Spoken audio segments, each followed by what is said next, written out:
Ok, ahora vamos a concluir el teorema de Tales con ejercicios, bueno, con problemas ahora ya más aterrizados a la realidad, para que podamos observar un poquito cuál era su finalidad original, o por qué son tan interesantes, o por qué son tan importantes. Ok, entonces analicemos este problema. Plantea lo siguiente. Tengo un lago, es más o menos estas rayas que intenté pintar de este lado. Tengo un lago y quiero conocer su extensión. Entonces, ese era uno de los principios por los cuales se utilizaba tanto este teorema. Entonces, se construye una pareja de triángulos rectángulos, es decir, tengo este triángulo rectángulo original formado por el segmento AB, BP y PA, y al trazar la condición del paralelismo del segmento AB, trazo una paralela C y D y se forma un nuevo triángulo rectángulo generado por los segmentos D y P, P y C y C y D.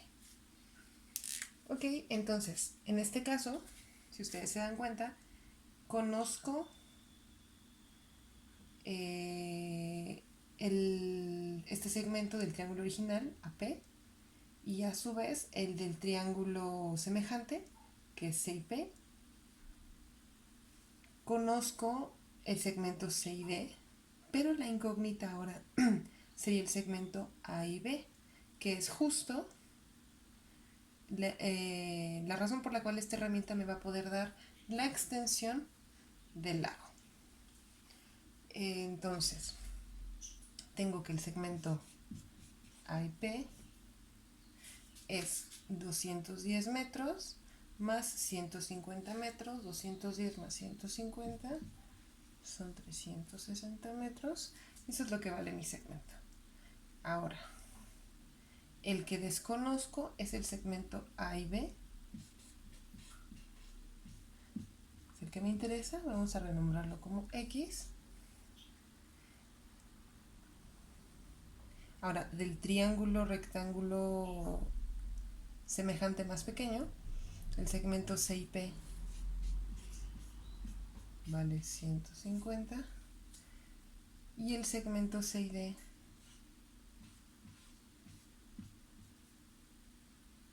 vale 300.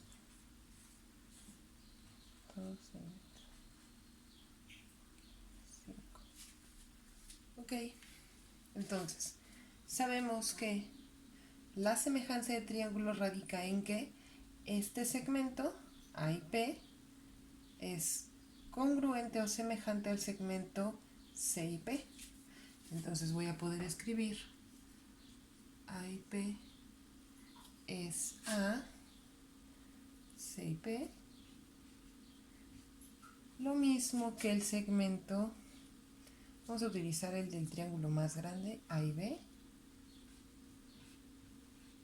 para que sea consistente con este. Aquí también al principio siempre utilicé el más grande, y aquí también voy a utilizar el más grande, C y B.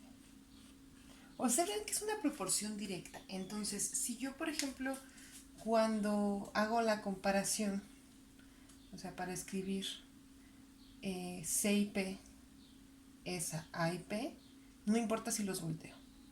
Lo mismo de este lado, no importa si los volteo. Por lo mismo que es una proporción directa. Eso es lo que hace un tanto más sencillo ese tipo de problemas con triángulos.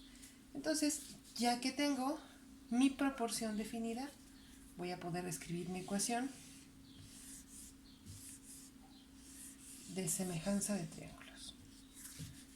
Hago mucho énfasis en que sigue siendo una ecuación lineal como de cualquier proporción directa. Eso es lo padre con las proporciones directas. Son ecuaciones lineales muy sencillas que nos las hemos pasado resolviendo todo este tiempo. Ok, entonces, A y P y CP, voy a poder escribir como AP, CP, igual AB es mi incógnita, va a ser X y CD. Despejo mi incógnita y esto va a ser X igual a AP por CD, CD va a pasar multiplicando, entre CP. Y solo sustituyo los datos. Yo sé que AP es 360. Lo multiplico por CD, que son 300. Y lo divido, CD, que son 300. Y lo divido entre CP, que son 150.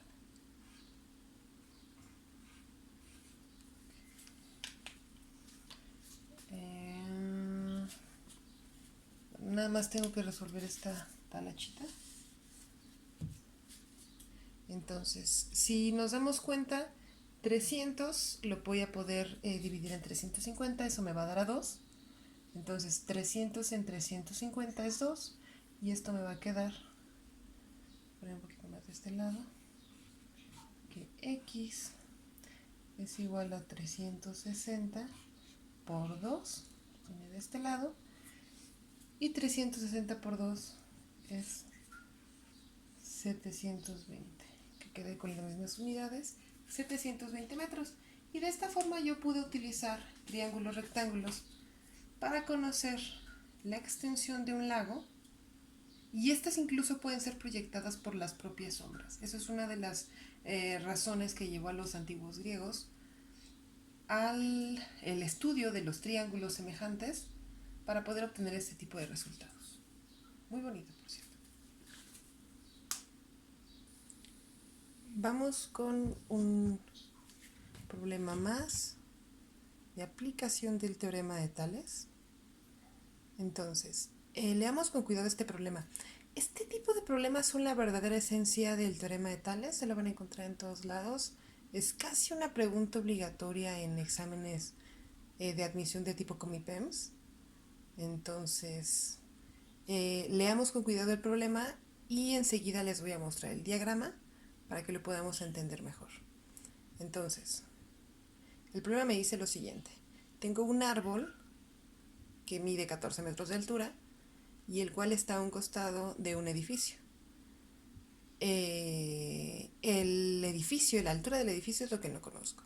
Entonces me dice que como están alineados, por así decirlo, el edificio y el árbol, entre ambos, a la misma hora, proyectan una sombra de 24 metros.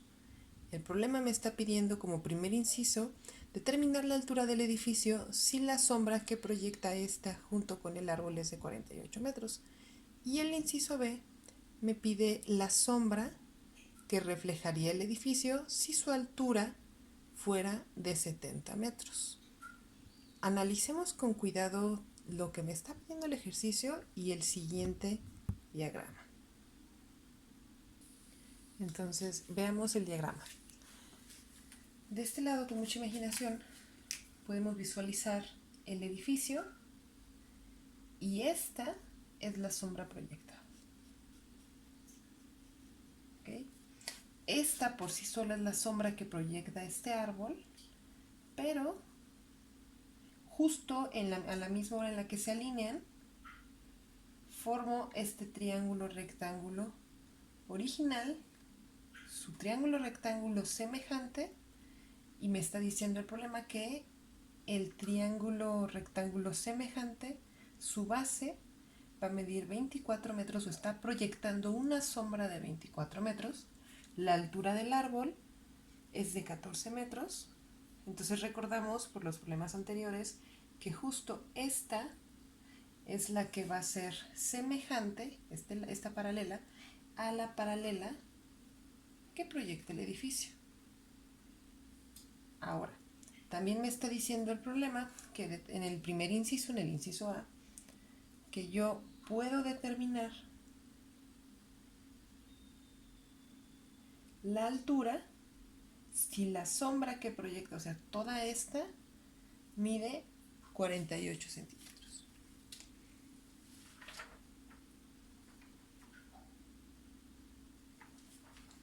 Muy bien. La voy a pintar negro. Entonces, sin hacer todo el análisis de triángulos, ustedes ya pueden tener la habilidad de decir, bueno, si todo este segmento es 48,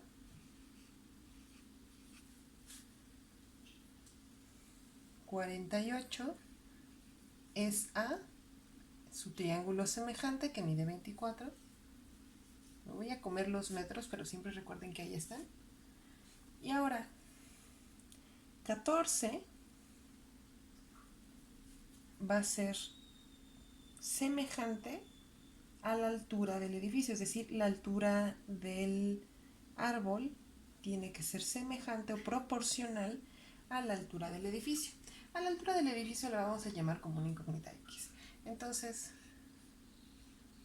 esta, por teorema de Tales, es proporcional a la altura del árbol. Y de esta forma puedo plantear mi proporción directa y mi ecuación lineal. Tengo 48 entre 24 igual a X entre 14. Y lo único que me queda ya es despejar la variable X. Entonces, lo voy a poner de este lado. X es igual, el 14 lo voy a pasar multiplicando, pero puedo reducir esta expresión porque 24 es múltiplo de 48, 48 entre 24 es 2. Entonces, lo voy a poder escribir de este lado como 2 igual a X entre 14.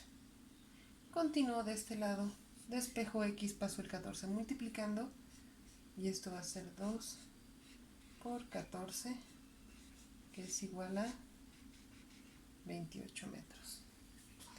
Entonces, el inciso A, para concluir, la altura del edificio, que junto con el árbol están proyectando una sombra de 48 metros, es de 28 metros. Vamos con el inciso B. El inciso B me está pidiendo que si ahora yo considero que la altura va a ser igual a 70 metros, chéquense nada más qué pasada de lanza de edificio. Entonces, si ahora la altura mide 70, yo cambiaré el tamaño de la proyección de mi sombra. Ustedes imagínense, si el edificio se estirara, la sombra que proyectaría sería muchísimo más alargada. Entonces esperaríamos que en la proporción la sombra sea ahora mucho más alargada. Entonces, como yo tengo que en la proporción 70 metros es a 14, entonces 70 es proporcional a 14, y yo sé que esta continúa siendo 24, la que me interesa es la completa. Entonces, en la completa yo voy a renombrarla ahora con la variable y, no olvidando que estaba la 24. Ok, entonces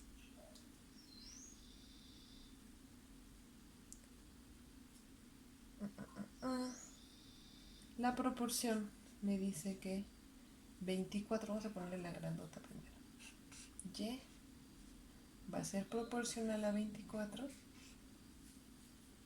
y eso me permite plantear la misma ecuación que de este lado. Voy a tener 70 entre 14 igual a y entre 24. Y lo único que me queda va a ser despejar la variable y para conocer la nueva sombra proyectada. Voy a borrar todo para que quepa.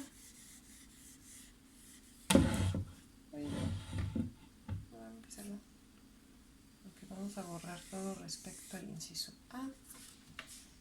Y ahora despejo 70 entre 14. ¿Se puede reducir? Sí, debería reducirse.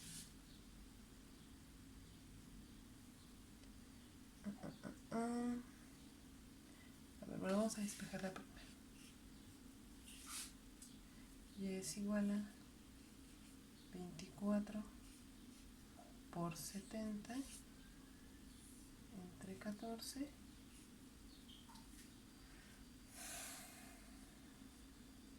Entonces, 70 y 14 los voy a poder reducir.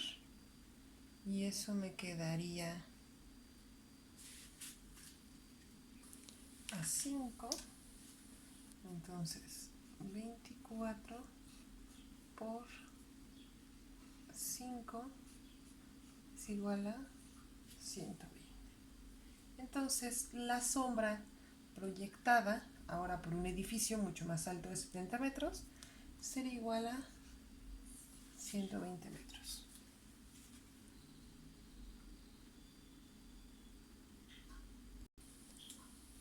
Bueno, concluyendo con tales, ahora vamos a resolver un par de ejercicios de su tarea de la clase número 10 sobre el teorema de Pitágoras.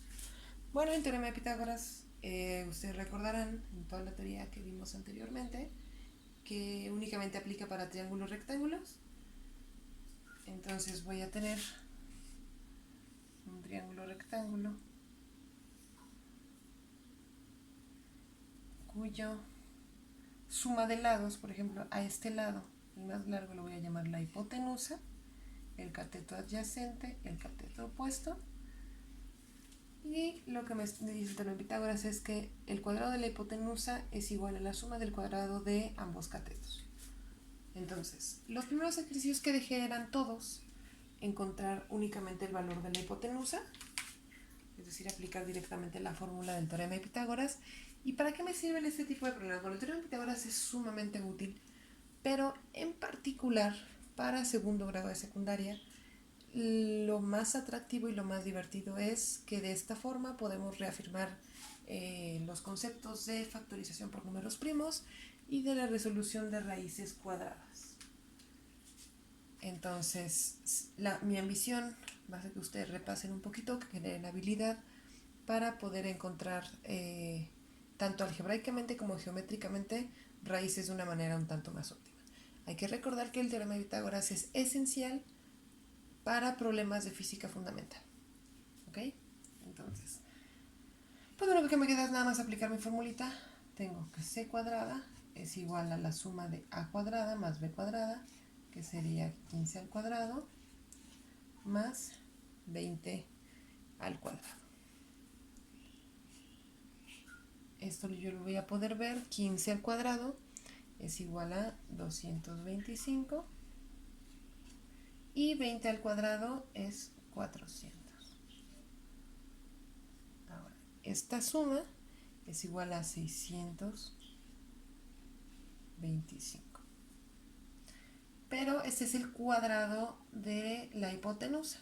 Para encontrar el valor de la hipotenusa paso la potencia del otro lado de la igualdad, se vuelve una raíz cuadrada y es la raíz cuadrada de 625. Ahora, para poder encontrar este tipo de raíces y que ustedes no tengan que estar lidiando ni con calculadoras ni con el algoritmo aburridísimo que nos enseñaron en la primaria para resolver raíces, podemos factorizar en números primos. Entonces, el 625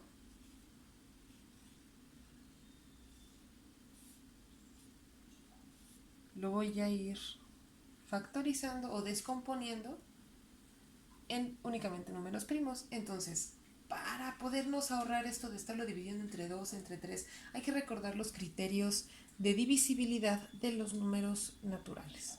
Entonces, recordemos que si un número termina en 5 o en 0, es automáticamente divisible entre 5.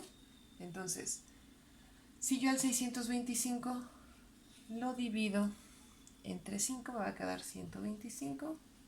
Lo vuelvo a dividir entre 5, me va a quedar 25. Y yo sé que 25 es 5 al cuadrado. Y ya terminé. Entonces voy a poder escribir justamente al 625 como 5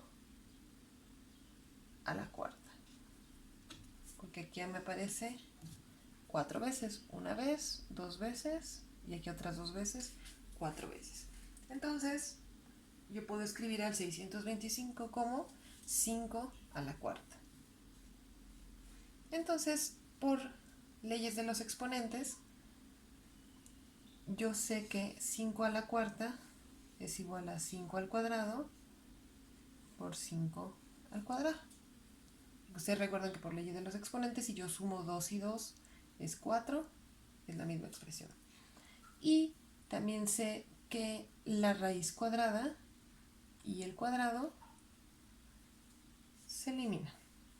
Entonces, eliminando la raíz y el cuadrado del 5, también de este lado, voy a tener 5 por 5, 25.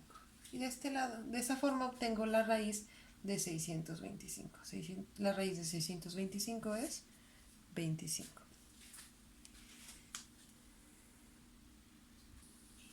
Hay muchas formas en las que se pueden resolver este tipo de problemas. Por ejemplo, si yo me quiero ahorrar esta divisibilidad, pero soy muy bueno en álgebra, vamos a utilizar el siguiente truco. Lo voy a utilizar desde aquí. Recuerden el resultado. El resultado es que la raíz de 625 era 25. Tenemos que llegar exactamente a lo mismo. Pero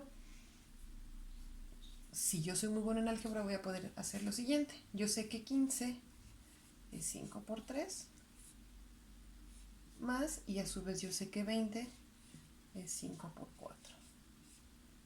Todos elevados al cuadrado. Entonces recuerden que el cuadrado va a operar tanto en el 5 como en el 3, y este también va a operar tanto en el 5 como en el 4. Entonces yo voy a poder reescribir esto como 5 al cuadrado por 3 al cuadrado más 5 al cuadrado por 4 al cuadrado. Volver a poner paréntesis porque me va a servir. Ahora lo que voy a hacer aquí es factorizar el 5. Como está este 5 del lado de esta suma y este 5 del lado de esta suma, lo voy a sacar de ambas sumas. Entonces esto me va a quedar 5 al cuadrado, y aquí sería 3 al cuadrado más 4 al cuadrado.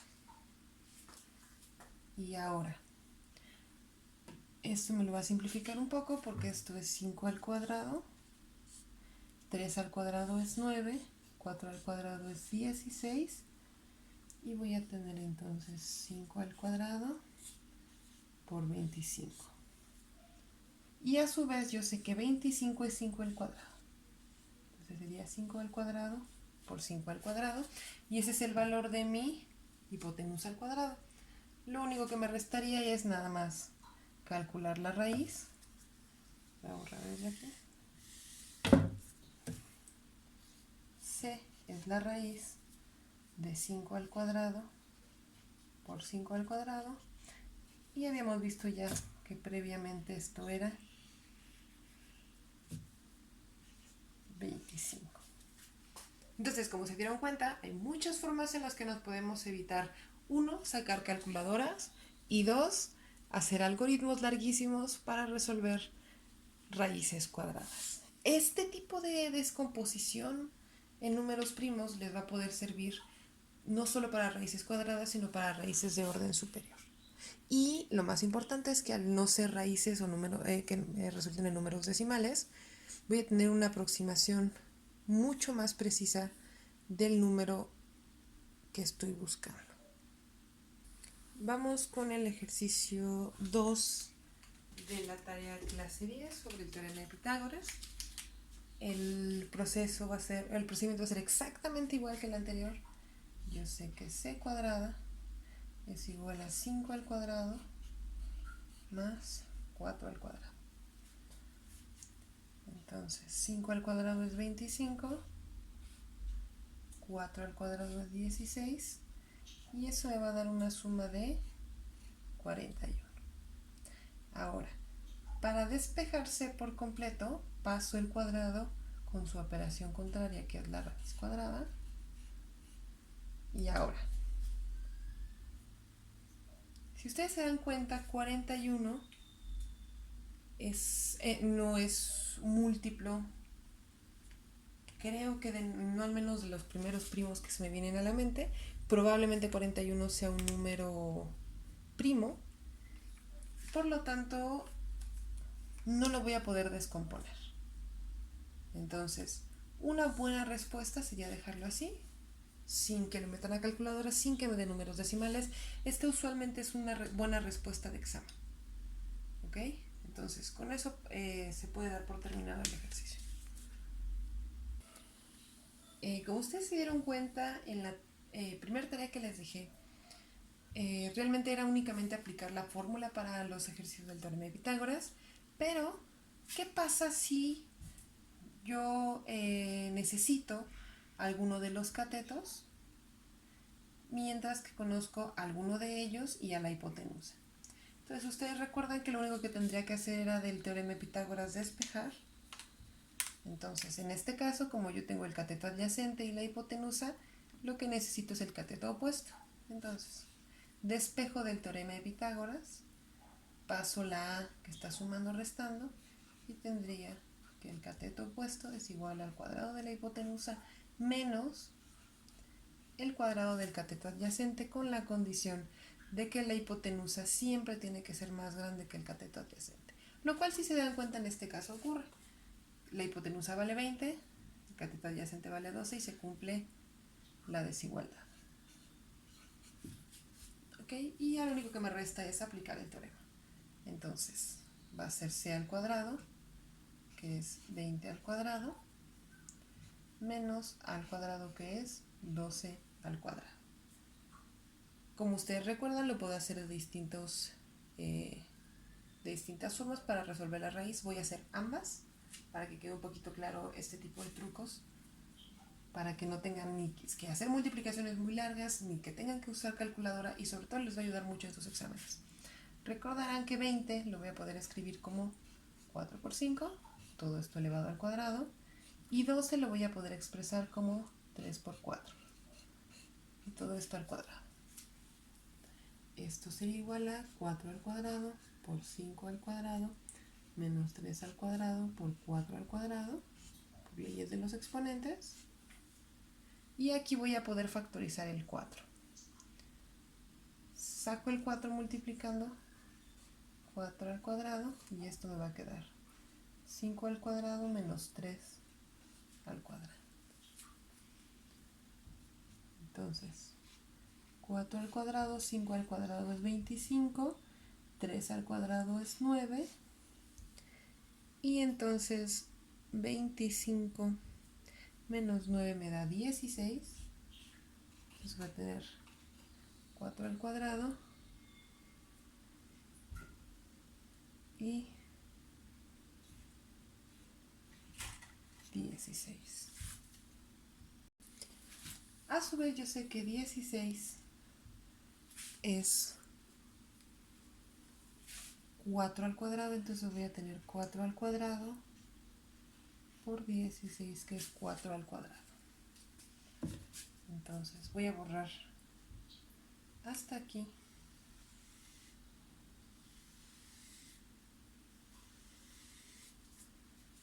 Entonces yo sé que B,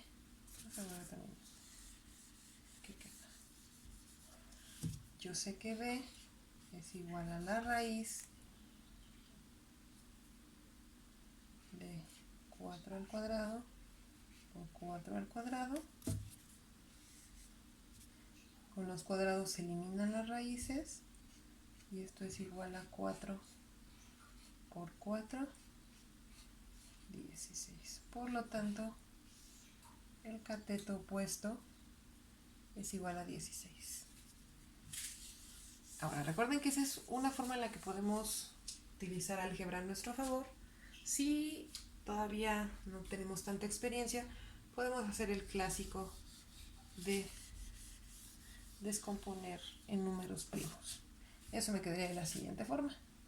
Yo sé que B, una vez vamos a hacer las raíces. Sería la raíz de 20 al cuadrado menos 12 al cuadrado. Yo sé que 20 al cuadrado es 400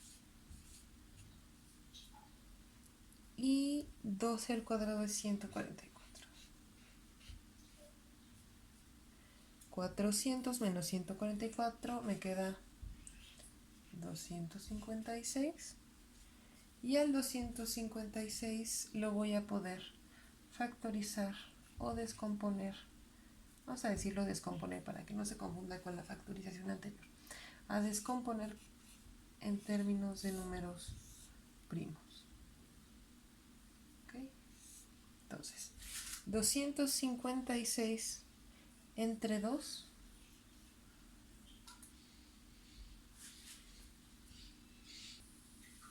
es 128.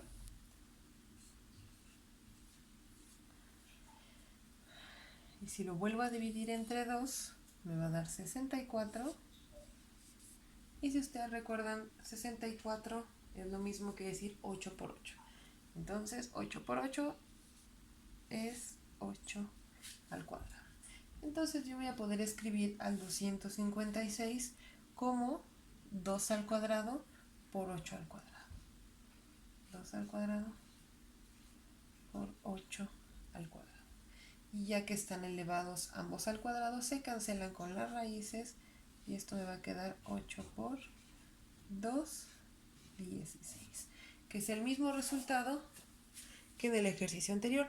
Si se dan cuenta del ejercicio anterior, no utilicé nada más que conocimientos de álgebra, me evité todas estas divisiones largas, estas restas largas, pero vamos, el resultado es el mismo. Cada uno se puede acostumbrar a sacar el resultado que le parezca más óptimo. Estos son algunos trucos que les van a servir, sobre todo para exámenes donde no puedan utilizar calculadoras.